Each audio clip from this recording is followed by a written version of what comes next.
Good afternoon, or as we always say at this time, good afternoon. Oh, we're filming in the afternoon. This is good morning, Tuesday morning. So anyway, welcome everybody to BDE, Big Digital Energy. The most important story of the week. Kirk, how the hell did you do at the golf tournament? The U.S. Senior, Senior Open, I'm almost scared to tell people because they're like, you're that old? I'm like, yes, I am. It was horrible. I didn't get out of the gates. I triple bogeyed my first hole. I had Steve. How many putts was that? Amazingly, only 2. So you 2-putted, and it was a Triple. short game error or a driving error? No, it was neither. It was short game. Yeah, it was a bunker that was basically cement. It's been raining. It was a ton of rain. And I sculled one over the back of the green into like a foot of rough, and that just meant trouble. But I did have Steve Elkington, the incredible professional PGA Tour player that's won a major, his son on the bag. So I had an expert. He played golf at U of H. So I had all the tools necessary to be successful. I just didn't execute. Now, fair enough, I came in hungover, and it took me 14 hours to get home the day before. So I'm using some of that as an excuse. Well, you did post early before you got to the course that you'd stopped off for some gas station tacos as well. I mean, win in Pearland, right? Do what the Pearlanders do. It wasn't gas station sushi, which would have been worse. But I thought it was a damn good taco. Now, did it help me play well? No. So I'm going to give a little bit of blame. So what did you wind up shooting? I mean, I'm going to put you on relevant. the spot. It is relevant. Go ahead and tell us. A big number. 3 digits? Oh, okay, dude, just I'm checking. A professional. I mean, I'm not. No, I'm an amateur, but wasn't that bad. All right. So I was looking for live scoring, but who ended up is top 3? 2 pros and then an amateur actually qualified. There's 3 spots. So there were some really good professionals in the crew that didn't qualify like me. So I'm just going to say that I beat a couple of those. So I feel like that's good enough. Well, on the feel good side of the PGA this weekend, you had a live golfer win the championship and Brooks Koepka. But what was the other feel good story? Oh, it was the professional. See, the PGA of America runs the PGA Championship, and the PGA of America is the teaching side. It used to be the PGA Tour, and PGA of America used to be one unit. Then they split and they hate each other. So it's always good when you see an actual teaching pro not only compete, but he finished top 15, and he's the talk of the story. I mean, that's the story of the PGA Championship. And he got an exemption for next week to play in the Charles Schwab, I think. To play it in Colonial, that's right. Colonial, okay, yeah. Cool. Very cool. He started crying when he got the phone call. It was a great video. Oh, hell yeah. I did see on Twitter this morning a little clip of the trophy presentation with Koepka, and I forget who it was, which official kind of mouthed. The president of PGA said. People are lip reading no handshake. Right, we're not gonna handshake. Well, he's also the douchebag that was part of Deutsche Bank when they were under severe allegations of moving money for bad people, and he's at the center of that scandal. So, like, he doesn't necessarily have the best reputation. But what he did to Brooks, if that is true, is just unquestionably rude. Ah. All right, let's jump into some oil and gas. Mark, first up, Chevron buys PDC in an all-stock transaction. I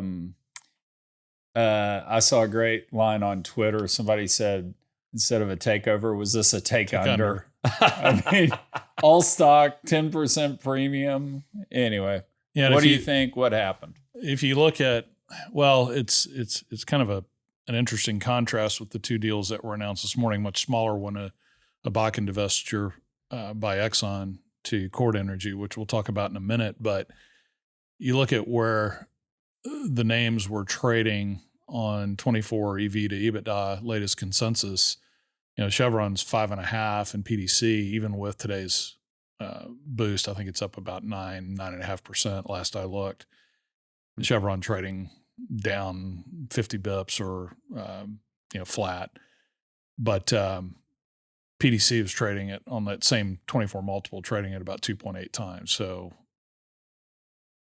big opportunity. So is that the definition of accretive? Yeah, or buying the walking wounded. If you want to that look would get at over that bar. It's a pretty big scale wise. I was a little surprised. It's at 1 billion barrels equivalent. PDC boosts Chevron's proved reserves by 10%, and more than doubles its Rockies production on the order of. Hang on just a second. Yeah, because a little bit of a backdrop. 216,000 barrels equivalent a day, which well more than doubles what Chevron's legacy production is in the region. A little bit of a backdrop. I mean, PDC's kind of always been the walking wounded, right? But, Kimmeridge went out after those guys in 2019, nominated 3 directors. I don't think any of the directors wound up making the board, but it was a nasty fight. A lot of things were said. Kimmeridge was accused of doing it because they own the minerals underneath PDC. So there were allegations towards Kimmeridge of you just want the board because you want to direct the drill bit over here. Kimmeridge, of course, went through the litany of errors that PDC had made through the years. And so anyway, I guess it finally got put out of its misery. So what is the quality of what Chevron's picking up? I think it's pretty good. I mean, it's Wattenberg. It's got a good, certainly one of the other things that we were talking about before the show is something, Chuck, you and I talked about on the Deloitte study deep dive. We can call that one a deep dive. That was more than a blurb. There we go, Vlad. Was one of the drivers that they had cited in that study was, are companies going to be acquiring to improve their ESG profile? And if you look at the CO2 intensity of PDC's producing assets, they are much lower than industry average and certainly Chevron legacy. So this is certainly helping on the ESG accretion. ESG accretion, you heard it here first. So that was one of the high level drivers cited. I did go through and read the prepared comments. They had a call at 8 o'clock, I think Pacific time this morning. I missed the call in the Q&A, but I did go through the slide deck pretty quickly. It's a pretty big scale up. There's 100 million or so in cited OpEx synergies and 400 million in CapEx efficiency. So, stay tuned. I think it's just an interesting comment on, where companies are looking to diversify, which is really what it was presented as relative to what Exxon did with its divestiture. The other big point on this deal too is Rocky Mountains, particularly Colorado, pain in the ass to operate in. Very. You got to have scale. You got to have influence with the government, et cetera. And so, I mean, there's going to be one Rockies operator at the end of this. It'll probably be Chevron because they all just need to go away. Because this is very much the sit down with the regulators. Where are you going to let me drill? Where are you going to let me operate? And small guys just can't do that. And I had not, I think as Roger Clemens famously said, misremembered that Chevron didn't really have a legacy position in that area before the merger with Noble. And so it's a fairly recent thing for them in the region.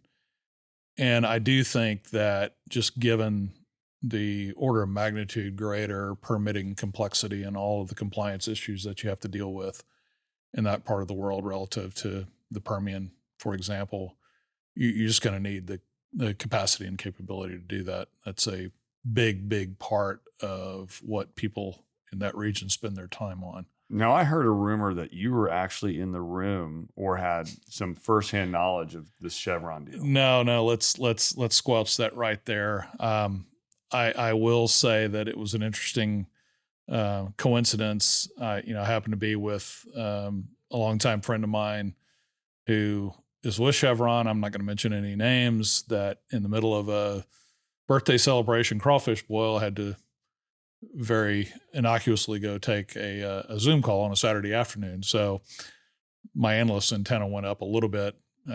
We discussed nothing of it, but then when I saw the news this morning, it was kind of aha. Yeah. There so you go.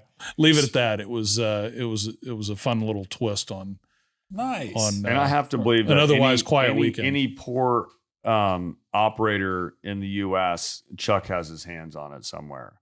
So Chuck, you must have some knowledge of the PDC in the old days, right? You know, I mean, they were just, so this is the PDC story, right? They're trading at, call it $71 a share right about now. So the good news is they're selling at almost their all-time high. The bad news is their all-time high was 2008 when they hit $73 a share. So it's been a bit of a ride for that. So speaking of another basin where we need one operator, we have the Bakken. Exxon is selling the legacy XTO assets there to Cord. I still don't understand that name. I've asked a board member to explain it to me, and we talked for 25 minutes, and I go, you didn't get an answer, did you? I didn't get it. I still don't get it. Something about harmony and strike a chord. At least it's not a pharmaceutical name. My 2 cents worth. So we would get, when I was at Kane, we would get beckoned to what did you call it? The headquarters? The mothership. We'd get beckoned to the mothership of Exxon, not the Taj Mahal in Irving, but the place up in the Woodlands. They had a Wolfgang Puck restaurant inside there that was always cool. So we'd eat lunch there and we'd chat with the M&A guys.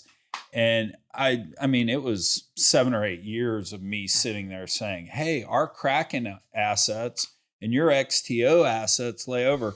You buy me or I buy you. Or maybe we just, one of us throws a number out and the other one buys or sells. Just something. We got to put these two assets together. Of course, never what happened? Never got anything done on that. Nice guys, though. The Exxon team, really sharp. Nice guys. Really like them a lot. But yeah, at the end of the day, I can't imagine that asset within Exxon's attracted any sort of capital, just given the economics and the Bakken, and Exxon has better things to do. So it makes a lot of sense to sell it. Probably feels like they sold it about a year late, 18 months ago. Might have been a little better. It's $375 million. Yeah, I guess it doesn't. And they didn't matter. take stock. I mean, it's kind of a, next on the schedule. Next. Exactly. Yeah. Well, just, you have some, I think, legacy knowledge in the basin, and we were talking about it a little bit earlier. Talk a little bit about, the progression of technology and what you've witnessed or observed in the Bakken. Yeah, so we actually, when I was at Kane, kicked off the Bakken with a company called Lyco. And it was a great story. It was a guy named Bobby Lyle. And Bobby Lyle literally had 50,000 acres in the Bakken, the Sleepy Giant field. And the only reason he had it is no one would buy it from him. I mean, he literally had over-levered all this. He somehow talked, I believe, Halliburton in to financing long lateral drilling. So he drills these. I know this deal. He drills some long laterals.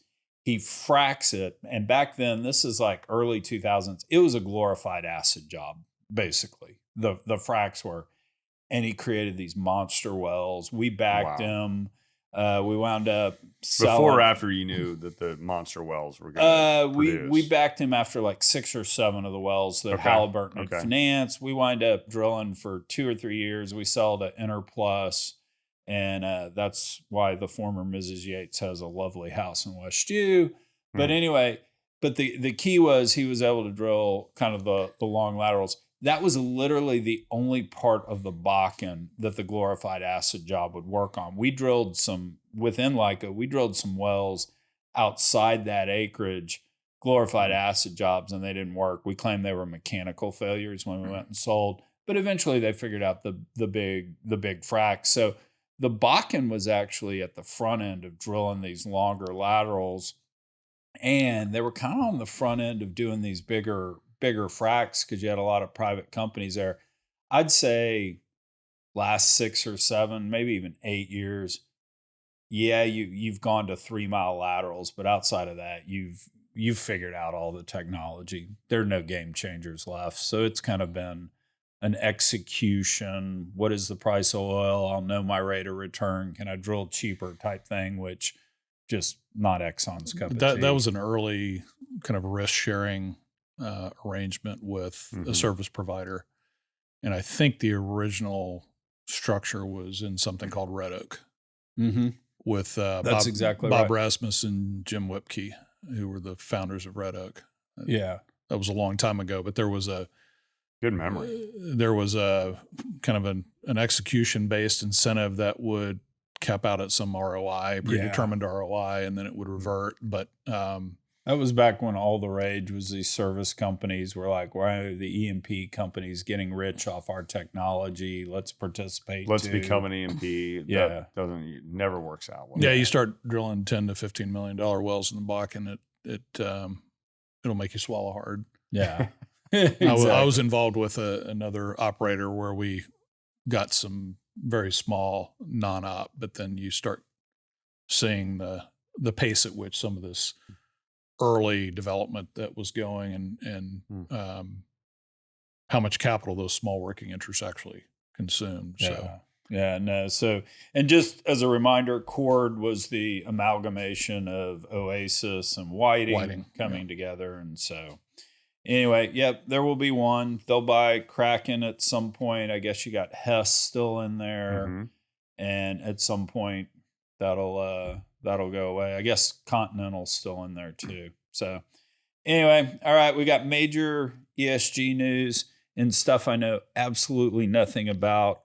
Exxon is mining lithium in Arkansas. Didn't you forward the tweet this weekend? You know nothing about it? I know nothing about it. Didn't have that on the bingo card this week in terms of things we'd talk about on BDE. But I mean, what's interesting about Smackover, there's been thousands of wells being drilled there by oil and gas companies.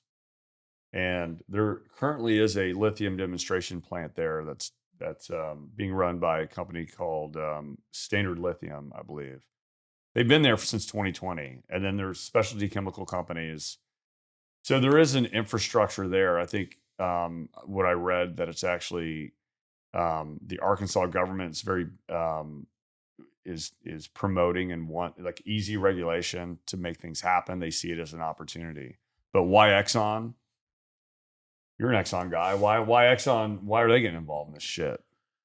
Well, Exxon has and I either didn't remember it or ever know it. They had pretty early research level interest in lithium and batteries back in the 70s in their research facility in Linden, New Jersey. I forget the name of the scientist. Stanley Whittingham. He won a Nobel Prize in 2019 for help developing a lithium-ion battery while working in this Exxon's lab. So who knew? Behind every great invention is a big, giant company. Well, big bad oil company. Coincidentally, the day before this announcement, I had the pleasure of listening to Darren Wood's keynote at the Tudor Pickering Conference, Hotter Than Hell, last Wednesday. And I think one of the most eloquent and to the point things he said to describe how to think about Exxon and how they think about their capabilities and what they are in this whole tug of war between the transition or the fossil fuel opponents and the legacy players among the majors who have been under quite a lot of at least spotlight pressure to address things. Feels like ESG. It's our weekly topic, right? It is our weekly topic. But one thing he said I think sums it up really, really succinctly and really well. And he said, "Look, we're a molecule company. We're not an electron company." And in this case, they're an extraction company. Yeah, this fits right into that strategy if you take it broad enough. Yeah. And so just some thumbnail on the lithium brine itself, which is really what the target is, not knowing anything about the specifics around the extraction process or the processing to extract the lithium from the brine, is that apparently this brine has a pretty attractive lithium concentration of over 300 parts per million. There's some Canadian data points and some Paradox Basin data points that are in the kind of half of that to a quarter of that or less. So, 100 million for 120,000 acres. Deal was done with Galvanic, which I understand is a company that was built by some Chesapeake refugees. So it'll be interesting to see how this plays out. Wonder if it's the same extraction or the processing technology we talked about a couple of weeks ago. Yeah, the Salton Sea. about the Salty Sea in California, and no wonder what the concentration level is comparatively. Well, that was so. Side note, and I sent this tweet out with a picture. Our biggest fan, Vlad, actually goes on vacation every winter to the Imperial Valley and drives dune buggies through all the sand. So he spent tons of time there. So he's like, "Oh my God, y'all talked about that area." He pulls the map out on his phone, and we sat there for 30 minutes at Joseph's coffee shop, him showing everything and where the lithium was and where Palm Springs was and the whatever sea stinks and all. It was kind of cool. You know, I don't see all your tweets, Chuck, because when you tweet a picture of you in your private jet, I keep going back to that tweet alone just to see the ratios, because there's some good ones. It was so good being rich. It was so much fun. I love that someone said, like, I only know you in your jetless era. Speaking of Richmond, you tweeted something, a photo. I got to know, what was the crane about? I don't know what the crane was doing. It was down the street, and then I had to run and do some stuff with my kids. And by the time I got back, it was gone. But I mean, it was a big real live crane. Dang. Yeah, it was kind of cool. So, well, staying on the ESG angle, because, you know, being a former Royal Dutch Shell refugee, YL's starting to, you know, I worked in the business and I love unit. the first name basis. I mean, it's YL. I mean, he should just go by YL. There you go. Sawan is, while a good name, everyone knows him YL.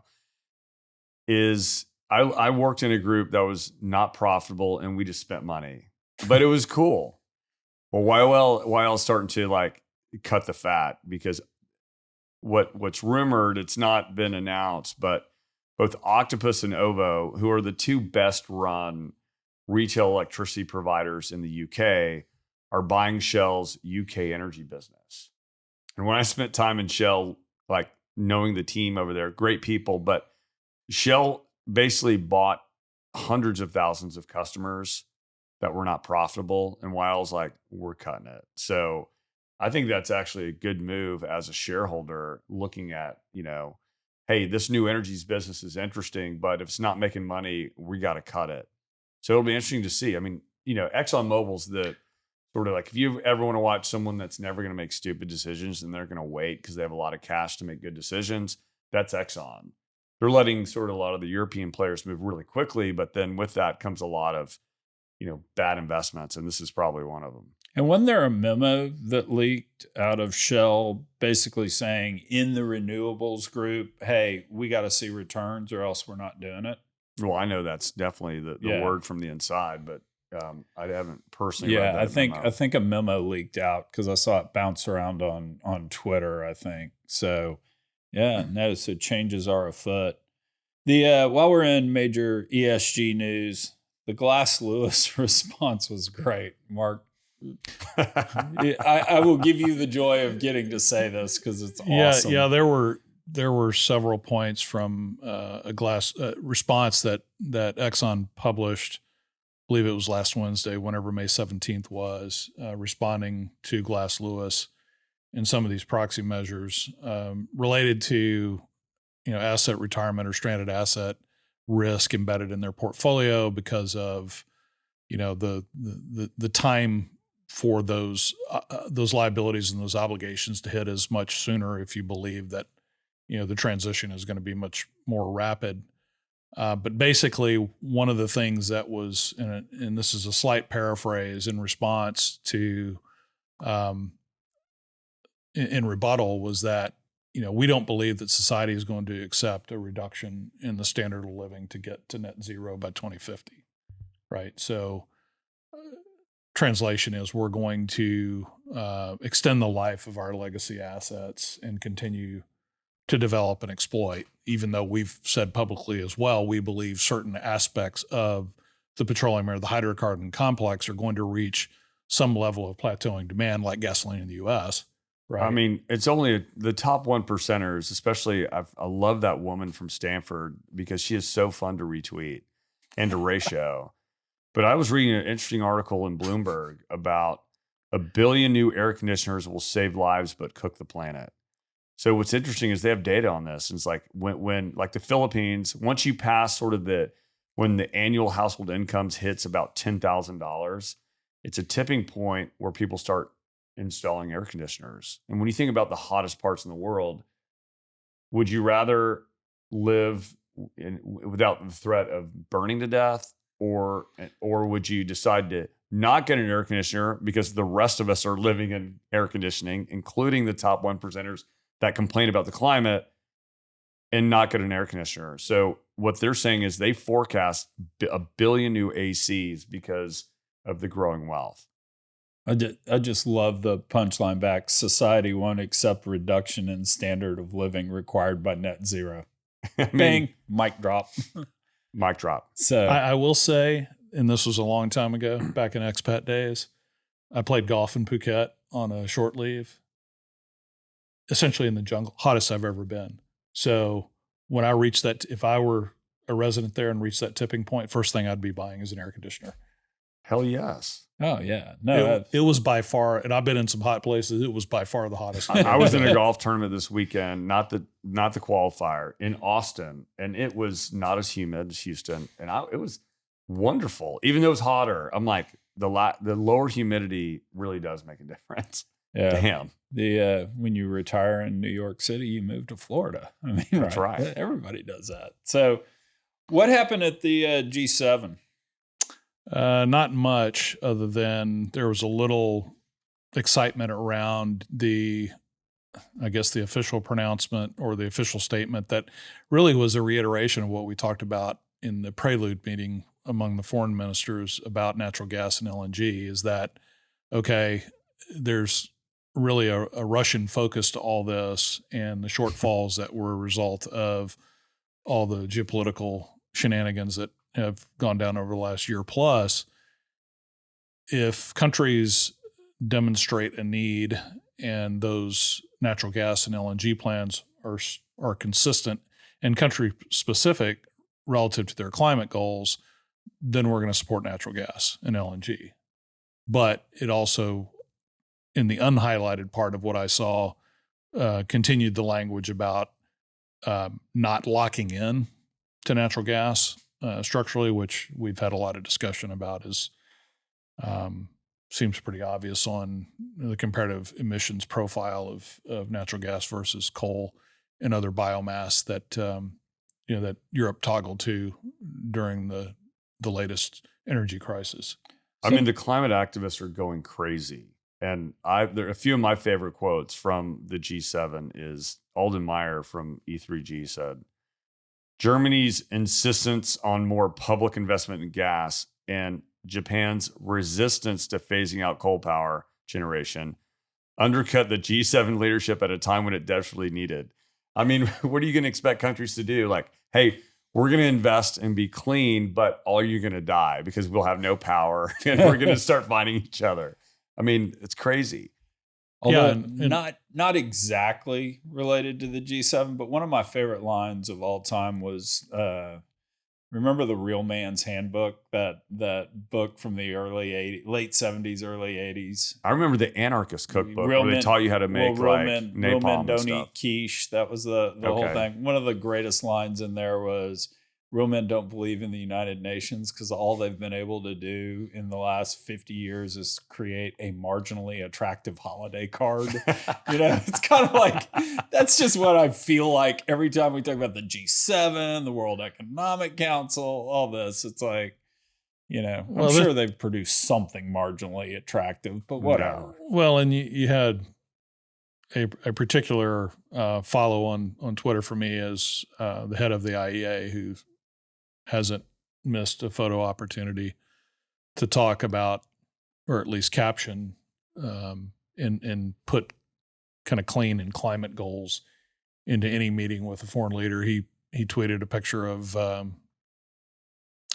himself with the president of Indonesia, and supportive of their efforts for a clean transition, or a transition to a cleaner energy future for Indonesia. And then it harkened thoughts of the story that we talked about that was in the Washington Post about the nickel mining and how most of the incremental energy and power that is being used in the ramp up in nickel processing and mining in Indonesia is from coal-fired generation. So there's always a trade-off, I guess. Yeah. And this whole, not to get into the deep politics of all this, the louder the voices get from the unelected about going from leadership to borderline imposing policy, I think is just going to get more and more of a point of friction in this whole, coupled with the cries of the science, right? So we just continue to remain on a fossil fueled collision course. That. That was it. That was an activist.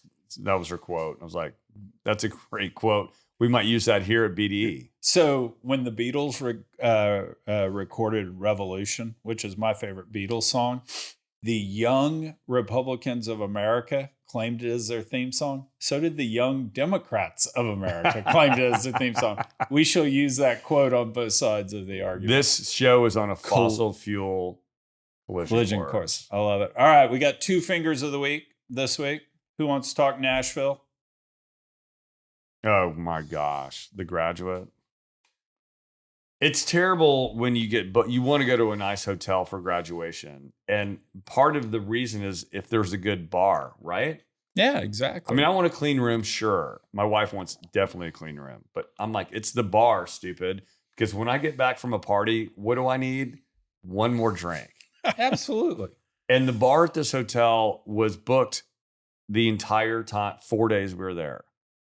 So I give them the finger of the week. So private parties, like you couldn't get in and private use parties. it? And this was a rooftop bar, right? A cool rooftop bar. Yeah, which Dolly in Parton's bar. Nashville is an extra special thing. Dolly Parton's bar. I mean, I wanted to go see Dolly. I wanted to see Everybody the loves allure, Dolly. and I wanted to get a cocktail after I've been drinking all day. And so I was Do you want to name the hotel? The Graduate. The Graduate. It's a chain. Got it. It's a chain. It's a high-end boutique chain. I've stayed in one in Oxford. But got it. I'm pissed. I'm not staying there again. So that's your finger of the week. My finger of the week, Terminal E baggage claim at IAH.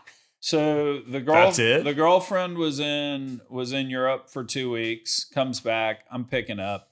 Have you picked anyone up from there? Oh yeah. It's a shit show. I don't do it anymore. You drive around, and what they do is you come out and there's this long line and it's fences all the way. So you got to walk all the way down to here, and you can literally only pick up one person at a time. And you got all these cars lined up, and there, when you go to terminal A or B, you have kind of long line, but people can just walk out. So you can get in the car, there are lanes, you can get around. So they do this. If you dare get out of line, the police are sitting there pointing at you and all.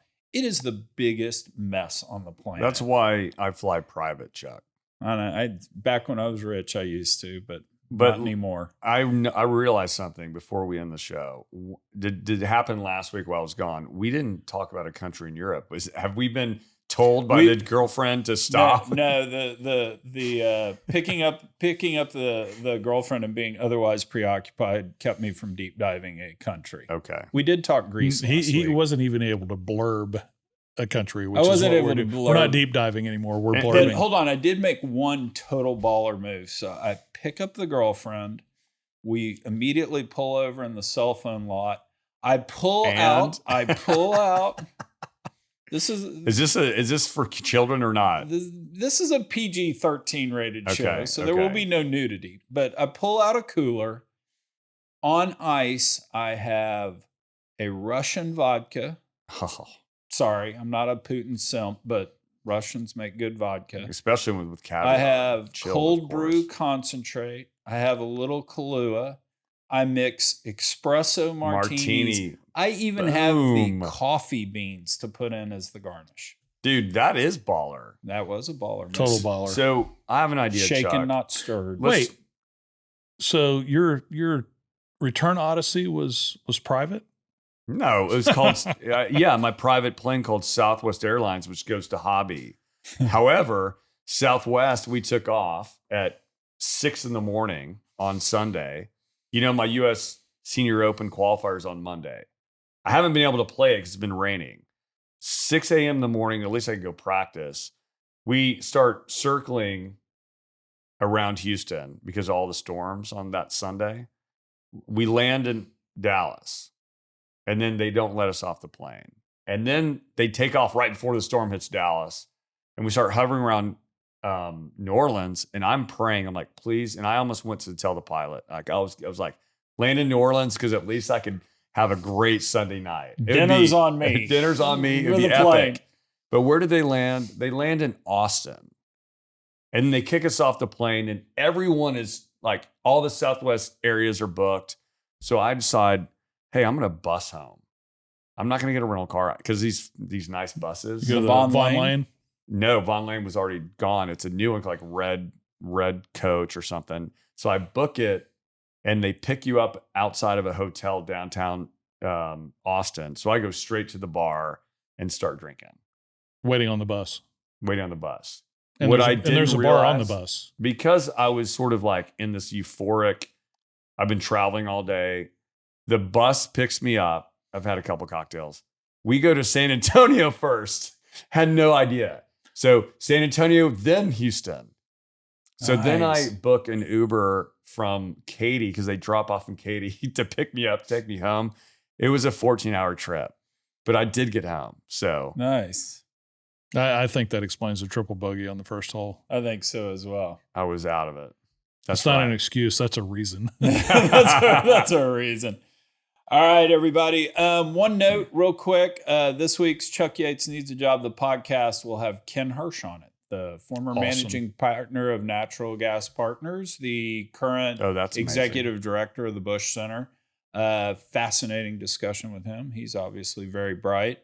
If you like today's podcast, be sure to subscribe, be sure to share it with a friend, and we'll see you next week, and we'll actually blurb a European country. Peace.